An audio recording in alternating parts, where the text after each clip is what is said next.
Ini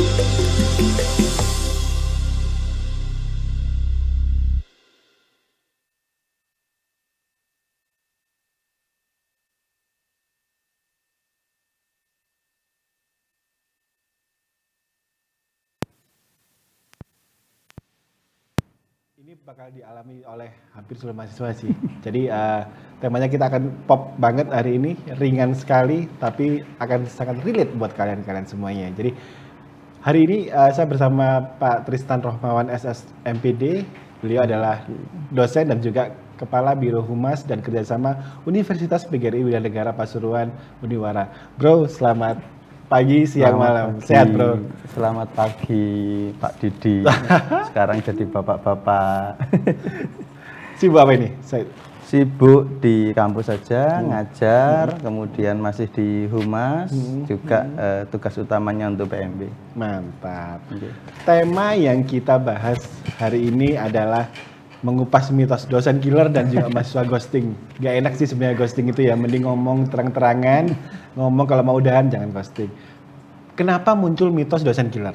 Silakan. Nah, saya kira begini ya. Jadi kalau ditanya dosen killer itu ada atau tidak, ini sering terjadi ketika saya berkunjung ke SMA, anak-anak itu cenderung takut gitu, mau kuliah itu takut, katanya di sana ada dosen killer gitu ya. Kalau dalam bahasa Indonesia kan dosen killer berarti kan pembunuh ya. Ya kalau membunuh mental. Ya. Saya kira di semua jurusan, di semua prodi itu ada dosen killer, ada. Jadi memang faktanya ada. Dosen killer itu apakah memang dia killer banget atau cuma persepsi dari mahasiswa? Nah, gini. Killernya itu ada pada sisi apa ya? Kalau saya katakan kasat mata dan tidak kasat mata. Jadi secara kasat kita akan melihat bahwa dosen killer itu ya secara kasat adalah orang yang secara afektif garang gitu ya, tegas, disiplin, kita tidak boleh telat di kelasnya, tugasnya banyak, terus omongannya sengak gitu ya. Jadi kalau ngomong dengan mahasiswa itu kurang enak gitu ya. Yang kedua dosen yang dosen killer dalam artian tak kasat gitu ya. Ini begini, kita itu mindsetnya mahasiswa aja sih saya pikir. Mindsetnya mahasiswa bahwa wih dosen ini galak gitu ya. Saya harus takut dengan dosen ini. Padahal ini akibat dari dirinya sendiri. Ketakutan sendiri. Nah, ketakutannya sendiri akibat dari apa? Tidak tertib dalam kuliah, tugas tidak mengerjakan. Jadi takut-takut yang diciptakan sendiri. Okay. Jadi gitu. Saya kira seperti itu. Pernah mengalami S1 dan S2 tentu saja. Bro Tristan, pernah nggak sih ketemu dosen killer juga waktu jadi mahasiswa? Kita kebetulan beda angkatan tapi satu jurusan ya. Satu jurusan. Tentunya Pak Didik juga tahu yang mana dosen killer dan yang mana dosen yang dianggap friendly begitu ya. Saya sendiri pernah mengalami itu. Di awal saya sangat takut ya. Ketakutan itu juga diciptakan oleh kakak tingkat gitu ya. Jadi kakak tingkat, hati-hati dengan dosen ini, hati-hati. Nanti kamu kalau tugasmu tidak benar, nilaimu D atau langsung dikeluarkan. Kamu telat dikit. Ada ya yang di atas 15 menit kita langsung disuruh pergi gitu ya. Gitu. Itu takut banget gitu, luar biasa takut. Tapi saya pikir, nah berarti kan yang salah siapa? Saya atau dosennya ini yang salah? Jangan-jangan dosen ini punya strategi tertentu kenapa beliau melakukan hal seperti ini gitu. Sebenarnya kita ambil sisi positif dan negatifnya nih ya. Jadi semuanya akan balik ke dua sisi mata uang, ada plusnya, ada minusnya. Plusnya ada dosen killer apa dan minusnya apa? Oke, gini.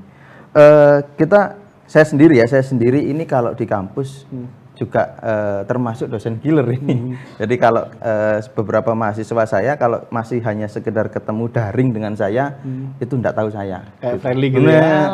Enggak tahu gitu. Begitu ketemu langsung dia banyak bercanda, saya agak sedikit meninggi suaranya. Nah, otomatis dia langsung takut. Juga tugas-tugasnya saya terkenal agak sulit gitu. Nah, ini sebenarnya ada fungsinya tuh dosen killernya ada fungsinya. Jadi kalau tidak ada dosen killer ini, maka tidak akan ada fungsi kontrol. Oke. Gitu. Jadi fungsi kontrol.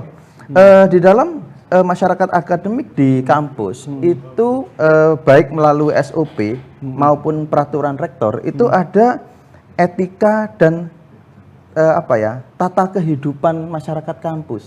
Baik. Nah, biasanya dosen killer inilah yang bisa menetapkan itu. Oke. Contoh misalnya jadwal, ya, masuknya jam berapa, pulangnya jam berapa, tugasnya harus tepat waktu. Bagaimana cara WA? Nah ini ya, WA ke dosen jam 12 malam sekarang Etika ini ya. etikanya gimana? Sama. Coba kalau sama dosen yang ya dianggapnya remeh, friendly, asik aja. Jam 12 malam WA. Pak, ada di mana? Pak, gimana kabarnya? Kurang sopan ya. Kalau ke dosen killer, ini ada batasan. Di awal semester dia tetapkan, saya orangnya gini. Ini selalu dianggap killer. Padahal ini fungsi kontrol. Gitu ya. Kemudian yang kedua, fungsi moral, di mana pribadi mahasiswa, kalau semua dosennya terlalu longgar, friendly, ya seakan-akan enak. Tapi saya sendiri kurang nyaman ketika ada mahasiswa terlalu merasa dekat dengan saya, enak-enak main ke rumah, kemudian dosennya santai aja, besok aja kumpulin tugasnya. Nah ini kan enggak bagus gitu Ngenteng gitu ya. Akhirnya budayanya jadi buruk, budaya disiplin mahasiswa kurang. Dan yang ketiga saya kira adalah fungsi sosial untuk menunjukkan batas. Ini dosen, ini mahasiswa yang nantinya ini akan kita pakai ketika di dunia kerja. Ini pimpinan, kamu bawahan. Bukan berarti saya ingin mendiskriminasi bahwa kamu bawahan harus jadi dongos, enggak. Bahwa kepada pimpinan kita harus tahu mana batasannya. Kapan kita boleh untuk membantah, kapan kita boleh untuk usul, berpendapat. Itu ada ada stratifikasi sosial yang perlu kita taati, dan itu saya kira bisa diterapkan oleh dosen killer. Dan negatifnya yaitu tadi mungkin mahasiswa akan menjadi takut, kurang nyaman untuk kuliah. Yaitu sisi negatifnya ketika tidak ada nggak klik antara ini dosen killer, ini mahasiswa yang ketakutan sendiri dengan dosen killer. Nah, ada satu sisi nih, jadi Bro Tristan dulu kan pernah jadi mahasiswa, sementara mahasiswanya bisa jadi belum pernah jadi dosen nih. Nah, idealnya pembelajaran kayak apa sih yang tercipta harusnya antara dosen dengan mahasiswanya? Apakah memang harus kalau udah killer ya udah killer banget gitu? Sebentar atau kita ambil jalan tengahnya? Jadi gini ya. Untuk dosen dari sudut pandang dosen dulu ya. Lah kita killer gitu, tapi killernya itu mesti tahu waktu gitu ya. Enggak tiap waktu killer, karena menurut rumor dulu juga ada dosen ini ya killer di rumah ya killer di kampus. Kalau ditemui di rumah, ditemui secara pribadi juga orangnya sengak gitu ya. Itu ada gitu. Nah, sebaiknya ini dihindari. Artinya aturan itu ditetapkan di awal sebagai peraturan yang mengikat mahasiswa untuk menjadi profesional dan disiplin. Itu di kelas gitu ya. Juga pastinya dosennya harus kasih contoh dong ya gitu. Kalau dosennya nggak kepingin mahasiswanya telat, ya dosennya jangan telat. Kalau mahasiswanya ngasih tugas lebih awal, ya tolong feedbacknya dari dosen langsung lebih juga tepat waktu. Itu dari dosen. Gitu. Kalau dari mahasiswanya komunikasi intensif, bukan insentif ya, intensif dan lebih pribadi. Dalam artian begini, bukan saya menyarankan agar mendekati dosen untuk secara pribadi yang personal gitu, enggak, dalam artian profesional, mendekat kepada dosen sehingga kita paham dosen ini karakternya bagaimana dan maunya apa gitu ya. Kemudian pahami aturan-aturan dosen itu. Dosen itu pasti, kalau dosen killer ini pasti dia punya aturan-aturan yang bahkan jika perlu dia tulis di RPS itu, dia tulis. Nah, itu jangan sampai dilanggar. Gitu ya. Sederhananya misalnya nggak boleh telat, mengumpulkan tepat waktu dan sebagainya. Kemudian memenuhi tuntutan. Pasti dosen itu punya tuntutan ya, tugas-tugasnya segini, ya kerjakan. Jangan berpikir dulu ini sulit ya, apa saya bisa mencapai ini, kerjakan aja dulu. Karena dosen juga manusia dan pasti punya nilai-nilai manusiawi. Dilihat ini orang, berusaha, ya sudah. Artinya usahanya seberapa itu harus diperjuangkan. Terus juga kasih nilai tawar. Ya. Masih ada kompromis. Ya, nilai tawar lah. Kita misalnya ketahuan Pak saya nggak bisa tugas ini, saya kasih tugas yang ini ya Pak, saya kerjakan lebih. Ini dosen seneng, bangga, wih hebat ini anak-anaknya, gitu ya. Gitu. Baik, kita tahan sejenak. Jadi mitos dosen killer itu sebenarnya ada atau tidak ada, tinggal bagaimana mindset kita untuk mengatasi itu aja sih. Kita akan lanjutkan pembahasan tentang mitos dosen killer dan juga mahasiswa ghosting di sesi 2 podcast Digital Expo Campus 2021, masih bersama Pak Tristan Rohmawan dari pengajar di Universitas PGRI Wiranegara Pasuruan Uniwara. Kita istirahat sejenak.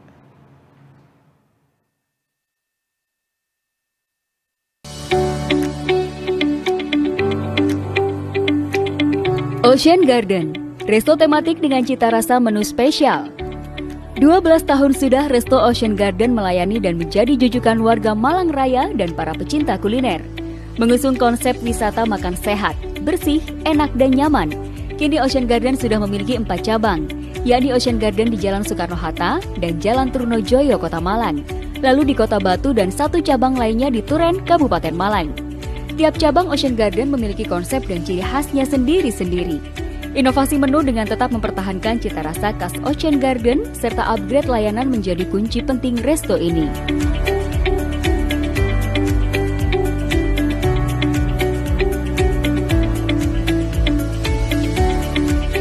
Ocean Garden juga menghadirkan inovasi layanan paket pernikahan dengan standar new normal dengan harga super hemat yang telah di-launching bulan Maret lalu.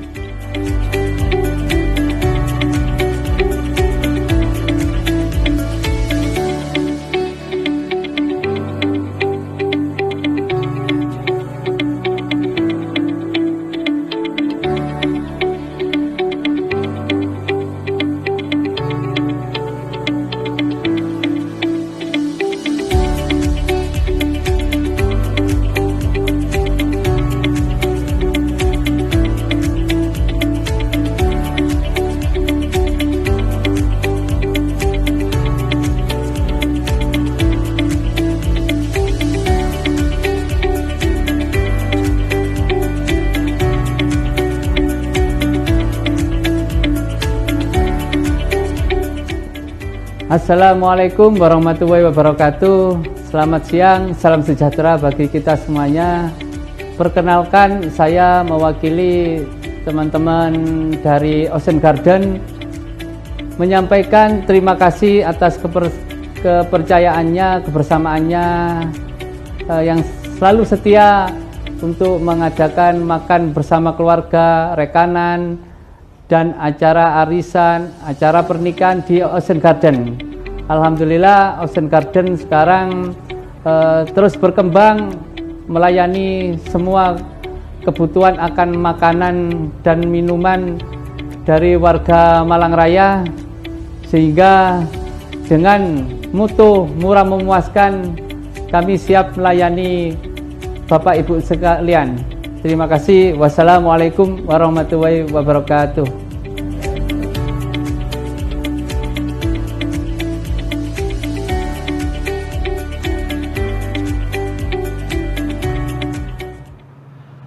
Welcome back sahabat Radar Malang TV, masih bersama saya Didi Arianto di podcast Digital Expo Campus 2021, masih ngobrolin tentang mitos dosen killer bersama Pak Tristan Rohmawan, SSMPD dari Universitas PGRI Wiranegara Pasuruan Uniwara. Bro, dosen killer ini biasanya lahir karena apa? Atau muncul karena apa? Kalau zaman sekarang ada istilah karena mahasiswa ghosting mungkin ya. Jadi dosen killer lahir karena mahasiswa ghosting. Gitu ya. Kalau sekarang sih, kalau dulu memang asli killer mungkin ada. Tapi kalau sekarang saya pikir ada juga dosen yang mendadak killer gitu ya. Karena di ghosting mahasiswa. Di ghostingnya model kayak apa? Iya. Jadi contoh nih sekarang kan sudah sering daring ya, teman-teman mahasiswa sering daring. Udah tahu kalau daring itu aturannya dinyalakan video. Yes. Nggak nyala. On cam. Ya, ini jelas ghosting. Ghosting hanya sinyalnya aja yang ikut gitu ya. Akunnya aja yang ikut, orangnya nggak ikut. Kameranya di off, mahasiswanya skincarean gitu ya. Nah, dan ini saya buktikan sendiri. Saya kebetulan saya punya tim di kampus gitu ya, tim cyber itu yang duduk di kampus gitu bersama saya, ngobrol tiap hari. Bilangnya kuliah gitu loh. Kuliah daring kamu? Iya, mana? Itu Pak HP-nya. Sekarang dia ngopi.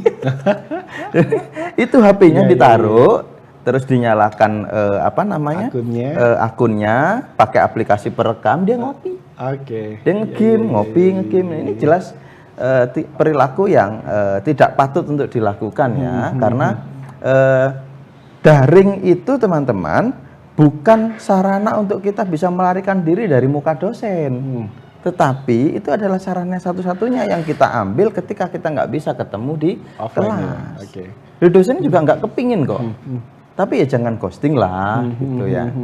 Kemudian juga waktu bimbingan skripsi nih. Ya bimbingan skripsi, ya bimbingan tugas. Sekarang MBKM itu teman-teman nanti ketika kuliah banyaknya itu tugas praktek. Praktek, kemudian bikin proyek gitu ya. Karena dari pemerintah juga menginginkan kita itu banyak pembelajaran yang sifatnya proyek dan menghasilkan sesuatu. Benda, kalau di bahasa Indonesia ya saya berarti ada buku-buku karya-karya. Nah itu nggak pernah bimbingan, tiba-tiba ketika UAS selesai disalahkan nggak terima, nah gitu. Atau tiba-tiba ngumpulkan tinggal pergi aja gitu. Ini kan ghosting ya, nggak ada kabar, tiba-tiba datang ngatakan putus saja kan gitu. Jadi tolong jangan seperti itu teman-teman. Nanti ketika masuk ke perguruan tinggi, dosen itu tidak akan pernah menjadi jahat kepada kalian, menjadi jahat terhadap nilai. Kalau kita bisa menjalin komunikasi yang bagus. Ayo jangan ghosting. Datang ngobrol. Pak, ini yang cewek biasanya akhir-akhir semester ternyata udah menikah, keburu lahiran gitu. Ya ngomong aja, Pak, saya sedang hamil, saya lahiran, atau Pak, saya sedang diajak keluarga ke sini sehingga tidak bisa selesai tugasnya. Ngomong aja, kita pasti cari jalan keluar. Ada win-win solutionnya ya. Nah, jangan ghosting lah, gitu loh. Tiba-tiba hilang celing gitu. Itu ya, makanya versus kalau sekarang sih dosen killer versus mahasiswa ghosting. Nah, gitu ya. Selain indikator nilai dari tim dosen sendiri, ada indikator apa sih untuk menilai mahasiswa itu selain akademik ya? Apa aja yang di tentunya ada afektif ya, atau kecerdasan intelektual afektif, kemudian kognitif, bagaimana mereka bisa mengatur cara belajar dan menciptakan sebuah produk gitu ya, kognitif. Kognitif untuk kecerdasan, terus kemudian afektif untuk perilaku gitu ya. Terus psikomotorik ini untuk yang keterampilan. Jadi saya ulangi ya. Kognitif untuk kecerdasan, kemudian afektif untuk perilaku, psikomotorik untuk keterampilan. Ada 3 hal ini. Mungkin anak ini pinter, kognitif ya, pinter banget gitu. Tapi etikanya kurang sopan. Ya, WA malam-malam, dicari dosen ndak jawab, telepon seenaknya, afektifnya ndak bagus, gitu ya. Atau afektifnya bagus banget. Kognitifnya kurang, ini cenderung masih bisa dimaklumi loh. Masih bisa diselamatkan. Ya, kognitif itu saya pikir orang masih bisa pinter sejalan waktu. Tapi kalau sudah afektifnya kurang bagus, ini jadi kendala selamanya. Karena tujuan akhir dari kita kuliah itu untuk bisa kerja, bisa masuk ke dunia kerja. Kalau afektifnya sudah buruk, ini sering terjadi ya, kapan hari ada WA ke HRD, masih ada kerjaan enggak? Nah, saya yakin dia ketika kuliah perilakunya sama dengan dosen. Itu ya, afektif. Kalau psikomotor itu keterampilan. Gimana kita bisa memanfaatkan dari sesuatu yang tidak ada menjadi ada, dari yang sesuatu yang tidak berguna menjadi lebih berguna, atau sesuatu yang sudah ada menjadi lebih baik. Itu mahasiswa-mahasiswa ini juga perlu dengan keterampilan. Makanya sekarang MBKM ya keluar ke ke dunia industri gitu. Tujuan untuk mengembangkan keterampilan. Misal nih, kognitifnya biasa-biasa aja, afektifnya biasa-biasa aja. Tapi ternyata si mahasiswa ini tiba-tiba datang, Pak saya punya web series sudah tayang di YouTube dengan sekian viewer. Dosen ngelihat kayak gitu kayak gimana? Nah, ini begini ya. Ini juga beberapa menjadi perdebatan ya, menjadi perdebatan di dunia akademik ketika ada orang-orang yang dinyatakan lulus gitu ya, tanpa skripsi, tanpa kuliah gitu ya, hanya bikin film ya, atau bikin YouTube yang sekarang jadi booming gitu ya. Ada perdebatan. Kalau saya sih sepakatnya kepada yang kita lihat dulu jurusannya apa, gitu. Kalau jurusannya di kafe, desain grafis, kemudian perfilman dan lain sebagainya, Wajar ya. wajar, oke. Kita akui itu sebagai karyanya, kita akui itu sebagai tugas akhirnya, kita konversi ke dalam nilai. Tapi kalau jurusannya katakanlah misalnya akuntansi gitu ya, tapi di YouTube-nya dia ngobrol tentang yang tidak ada hubungan dengan akuntansi, misalnya ngeprank atau gimana gitu, meskipun positif sekalipun, nah kita perlu cari dulu ininya ya istilahnya, kompromisnya. Kita cari dulu persamaannya dengan mata kuliah apa. Kalau tidak ada, saya kira kalau saya ya secara pribadi ya tidak bisa. Kita ambil jurusan ya komit terhadap jurusan itu. Jika tidak, maka ya mungkin kita bisa ambil di jurusan lain ya sesuai dengan keterampilan dia. Makanya dari awal teman-teman, nanti kalau kuliah, ayo pikir matang-matang. Saya ini di mana ya? Ini saya kemampuan saya, keterampilan saya, sukanya ini di mana. Jadi nggak sampai kita bisa main YouTube, kita bisa bikin film, tapi jurusannya nggak sesuai dengan itu. Ya carilah, misalnya di bahasa Indonesia nih Mas, ambil bikin YouTube gitu ya, tapi yang ada hubungannya dengan bahasa Indonesia. Misalnya untuk mengajari perbendaharaan kata, bagaimana kata yang benar dan salah, kalimat yang baik dan buruk gitu ya. Nah itu bisa juga kita terima. Nah, gitu. Merdeka Belajar, Kampus Merdeka juga memungkinkan nggak sih mahasiswa ngajak dosennya untuk proyek sesuatu khusus untuk peningkatan akademinya dia, boleh ya? Oke, sangat memungkinkan dan sangat boleh. Dan itu malah menjadi tuntutan. Karena, artinya dengan kayak gitu nggak akan ada lagi istilah dosen killer, nggak akan ada lagi mahasiswa ghosting mungkin. Nah, karena mereka berdua kerja dalam satu lini yang sama. Betul. Nah, memang seperti itu harapannya. Jadi bahkan ada di beberapa kriteria ketika akreditasi ya. Kalau dulu itu penelitian dosen. Dinilai. Sekarang ada 4. Penelitian dosen, penelitian mahasiswa, penelitian dosen yang menyertakan mahasiswa, dan penelitian mahasiswa yang menyertakan dosen. Artinya keduanya saling membutuhkan. Nah, jadi nggak boleh nih sekarang egois. Ini penelitiannya dosen, namanya dosen harus nomor 1. Nah, bisa jadi namanya mahasiswa nomor 1 loh di penelitian itu. Dosen sebagai pembimbing adalah nama di belakangnya. Itu keadilan akademik saya kira. Zaman sekarang ya sudah nggak ada lagi dosen namanya harus nomor 1, nggak ada. Yang sebelumnya itu tidak pernah dilakukan di tahun-tahun sebelumnya, nggak ada ya kayak gitu ya? Insya Allah itu menjadi sudut pandang yang baru terhadap keadilan akademik.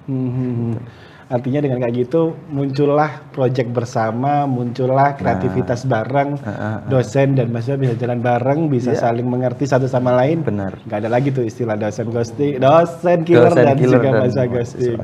Oke.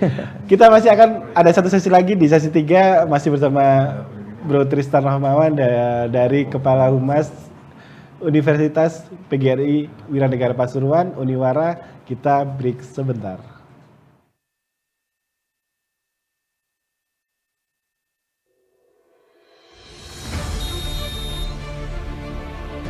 Dream is the reason why we develop. Motivation to grow up so fast.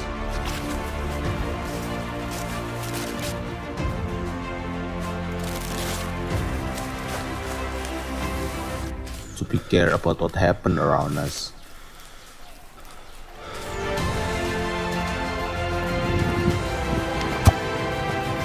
To solve the problem.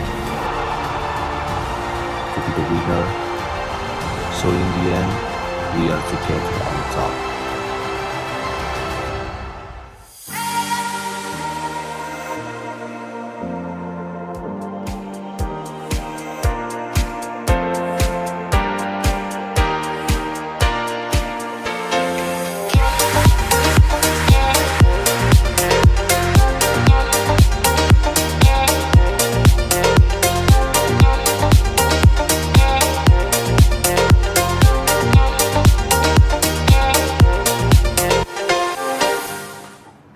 Welcome back di podcast Digital Expo Campus 2021. Masih bersama saya Didi Haryanto dan juga narasumber istimewa saya Bro Tristan Rohmawan SS MPD Kepala Biro Humas dan Kerjasama Universitas PGRI Wiranegara Pasuruan. Bro, di sesi ini kita akan bahas seharusnya seperti apa sih yang dilakukan mahasiswa dan juga dilakukan dosen biar dua-duanya nyaman. Silakan. Oke. Agar antara dosen killer dan mahasiswa ghosting tadi sudah tidak terjadi lagi, maka ayo kita lakukan beberapa langkah ini gitu ya. Ini saya sudah punya listnya gitu ya. Yang pertama, ayo sambung silaturahmi dan komunikasi yang baik. Dosen ke mahasiswa, mahasiswa ke dosen. Jangan lagi ada dosen yang merasa selalu benar, merasa bahwa dirinya orang yang lebih tinggi, maka dia harus membatasi dengan mahasiswa. Jangan. Kita sudah kerjasama, sudah musimnya zaman kerjasama dengan kolaborasi dengan mahasiswa. Tidak lagi ada batasan yang fix di situ. Harus ada kolaborasi yang baik. Ayo kita komunikasi yang baik. Yang kedua, pahami aturan bersama bahwa mahasiswa memahami aturan yang diterapkan oleh dosen dan dosen memahami aturan-aturan khususnya kewajiban beliau kepada dosen kepada mahasiswa, bagaimana cara beliau mengajar dan lain sebagainya. Yang ketiga, penuhi tuntutan. Dosen penuhi tuntutan mahasiswa sebagai orang yang dalam tanda kutip dia sudah membayar ya di kampus dan mengharapkan imbalan dalam bentuk ilmu, mendapatkan fasilitas terbaik, fasilitas terbaik, layanan terbaik, ilmu yang terbaik, berikan. Jangan pelit-pelit ilmu gitu ya. Juga mahasiswanya itu pahami tuntutan dosen. Dosen mintanya apa, tugasnya seperti apa, kerjakan semaksimal mungkin sebisanya. Kurang atau lebih nanti akan ditentukan sendiri oleh dosennya. Berikutnya yang keempat, memberikan nilai tawar lebih. Dosen beri nilai tawar lebih kepada mahasiswa, kamu bisa apa? Beri mereka kesempatan untuk mengembangkan diri mereka semaksimal mungkin dan yang mungkin di luar tugas kita. Kita kan tugas ya umum aja. Sedangkan misalnya di sini ada teman-teman yang pinter bikin podcast ini, ya sudah alihkan tugasnya untuk bikin podcast yang masih ada hubungannya dengan mata kuliah itu. Itu nilai tawarnya lebih, gitu ya. Mahasiswa juga seperti itu, Pak saya bisa ini Pak, tawarkan dan dosennya ayo terbuka terhadap tawaran tersebut. Itu. Berikutnya sopan dan santun mari kita jaga bersama-sama gitu ya. Memang antara dosen dan mahasiswa ini ada batasannya, jadi sopan santunnya tetap ya enggak. Kadang-kadang kita agak egaliter ketika ngopi, tetapi kita harus punya batasan ketika ada di kelas karena itu ranah formal. Betul. Gitu ya. Berikutnya persiapan matang. Dosen siapkan mata kuliahnya, bahan-bahan perkuliahannya yang asik, yang menarik. Mahasiswa persiapkan dirinya.